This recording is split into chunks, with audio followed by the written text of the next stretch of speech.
Assalamualaikum warahmatullahi wabarakatuh. Perkenalkan, nama saya Direpin Manugra. Saya di sini akan menjelaskan tentang teknologi perkantoran.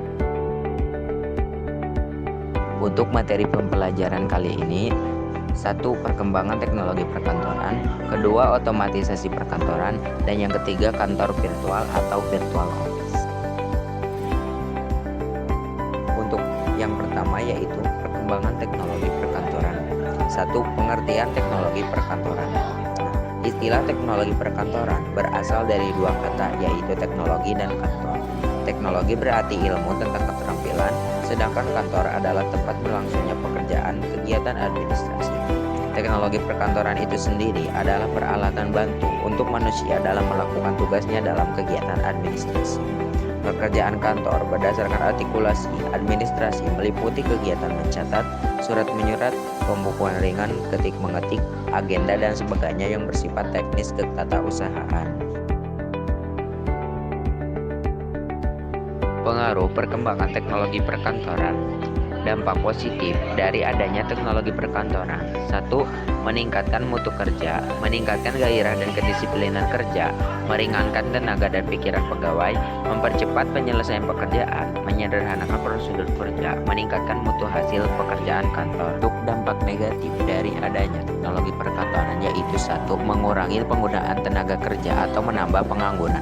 Maksudnya karena penggunaan tenaga kerja kini tergantikan oleh teknologi sehingga banyak orang yang menganggur, kesulitan untuk mencari tenaga kerja yang memiliki tingkat keterampilan tertentu, menimbulkan ketergantungan pada mesin yang akan menimbulkan pemborosan. Jenis-jenis mesin peralatan kantor. Satu, mesin komputer. Sekarang ini banyak kantor yang menggunakan komputer sebagai alat penyokong pekerjaan. Mesin komputer bekerja memakai tenaga listrik dengan kekuatan pengelolaan data yang luas serta bermacam. Komputer sudah mengalami 4 kali perkembangan, antara lain sebagai berikut.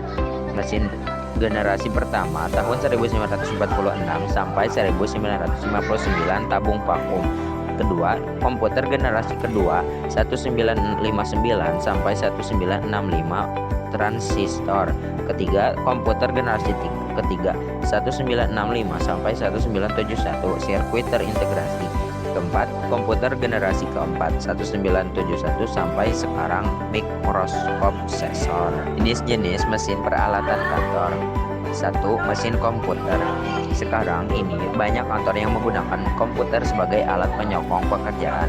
Mesin komputer bekerja memakai tenaga listrik dengan kekuatan pengelolaan data yang luas serta bermacam. Komputer sudah mengalami 4 kali perkembangan, antara lain sebagai berikut. Mesin generasi pertama tahun 1946 sampai 1959 tabung vakum. Kedua, komputer generasi kedua 1959 sampai 1965 transistor. Ketiga, komputer generasi ketiga 1965 sampai 1971 sirkuit terintegrasi. Keempat, komputer generasi keempat 1971 sampai sekarang mikroprosesor. Ketiga yaitu mesin faksimil. Mesin faksimil atau lebih dikenal dengan mesin fax adalah mesin komunikasi yang digunakan untuk menyalin dan mengirimkan dokumen yang serupa dengan aslinya. Mesin ini menggunakan jalur telepon kabel sebagai media pengiriman yang kemudian diterima mesin fax di lain pihak. Banyak perkantoran modern yang menggunakan mesin ini sebagai media pengiriman dokumen. Mesin faksimil sudah banyak mengalami perkembangan. Mesin ini sendiri ditemukan pada tahun 1843 oleh Alexander Brain. Otomatisasi perkantoran. Otomatisasi perkantoran pada dasarnya ialah penggunaan sebuah informasi yang dapat memudahkan komunikasi secara formal ataupun informal yang bertujuan untuk meningkatkan produktivitas. Secara harfiah sendiri, otomatisasi sosial merupakan penggantian tenaga manusia dengan tenaga mesin. Adapun konsep dari otomatisasi perkantoran sendiri antara lain sebagai berikut. Proses yang terjadi sama seperti dengan manufaktur yang selalu mengarah ke otomatisasi. Otomatisasi perkantoran mengalami evolusi dari aplikasi-aplikasi terpisah ke aplikasi yang terencana dan terpadu. Otomatisasi memudahkan menerima dan mengirim informasi. Otomatisasi perkantoran memberikan keuntungan dalam mengambil keputusan atau kebijaksanaan. Otomatisasi perkantoran terjadi pelengkap metode komunikasi tradisional. Tujuan otomatisasi perkantoran: 1. Meminimalkan atau penghindaran biaya. 2. Pemecahan masalah kelompok. Yang ketiga, penggabungan dan penerapan teknologi. Dan yang keempat, memperbaharui proses pelaksanaan pekerjaan di kantor. Yang kelima, meningkatkan efektivitas pekerjaan. Aplikasi otomatisasi perkantoran: 1. Pengolahan kata Word. Yang kedua, surat elektronik atau electronic mail atau email. Yang ketiga, voicemail. Yang keempat, transmisi faksi mail. Yang kelima, konferensi audio atau audio konferensi. Manfaat otomatisasi perkantoran: 1. Memudahkan pengiriman dan penerimaan informasi. Yang kedua, memberikan keuntungan lebih besar melalui pengambilan keputusan yang lebih baik. Yang ketiga, pelengkap bagi metode komunikasi tradisional, bukan sebagai pengganti. Jenis-jenis otomatisasi perkantoran: 1. Sistem komunikasi elektronik atau electronic communication system. Yang kedua, sistem kolaborasi elektronik. Yang ketiga, sistem publikasi dan pengolahan image elektronik. Yang keempat, sistem pengolahan kantor atau office management. Yang kelima, sistem elektronik formal. Dan yang keenam, sistem elektronik informal. Kantor virtual.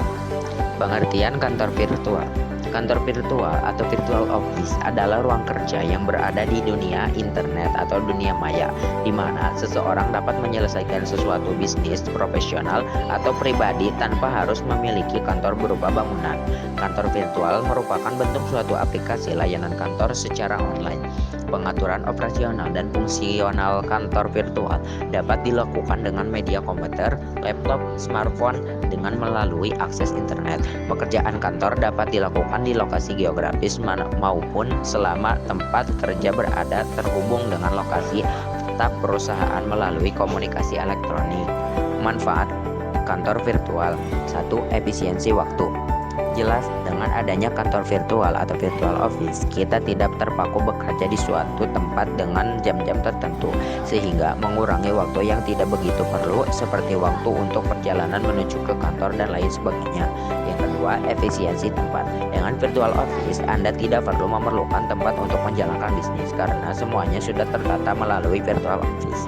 Yang ketiga, menghemat biaya pengeluaran. Menghemat biaya pengeluaran karena kantor virtual menjadi keunggulan dan manfaat yang sangat terasa bagi para pebisnis yang menjalankan bisnisnya melalui kantor office.